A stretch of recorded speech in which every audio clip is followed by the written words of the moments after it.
Robert Baratheon's victory at the Trident was a turning point in the war for the Iron Throne.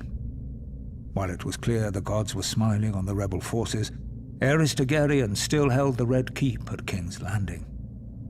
As Robert was wounded and unable to ride, it was up to Eddard Stark to make for the capital and force the Mad King to give up the throne. Lord Stark reached the city gates to find that Tywin Lannister, Lord of Casterly Rock, had already sacked the city in Robert's name. House Lannister had remained neutral up to this point, ignoring requests for help from both the Crown and the rebels. Now that Robert's eventual victory was assured, it seemed Lord Tywin had finally chosen a side. Lord Eddard was horrified by what he saw when he entered the city.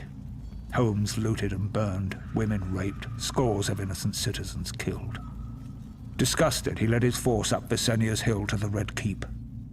Upon entering the throne room, he found King Aerys lying in a pool of blood, dead by the hand of his own sworn King's Guard, Jaime Lannister, who sat brazenly upon the throne.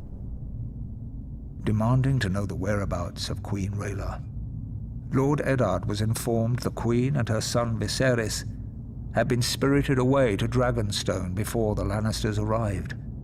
But other members of the royal family were not as fortunate. Elia, Martell of Dorne, who was the wife of Prince Rhaegar, had been raped and murdered by Ser Cregor Clegane on Lord Tywin's orders. Ser Gregor and his men had also butchered Rhaegar's young children.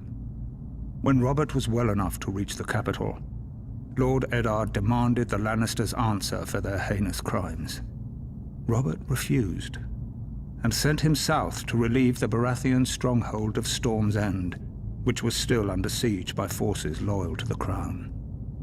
Whatever words passed between the two old friends are known only to them, but Lord Eddard is said to have left King's Landing in anger. Later, when Robert was crowned, he appointed Jon Arryn as Hand of the King. Lord Arryn's first order of business was to broker a truce with the Martells of Dorne, who were outraged by the brutal murder of Princess Elia and her children.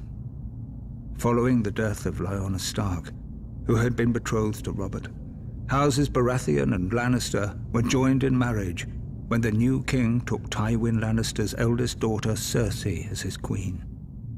As for Eddard Stark, he returned to his stronghold of Winterfell, forever haunted by his sister's death and the shameful way that Robert had secured his throne.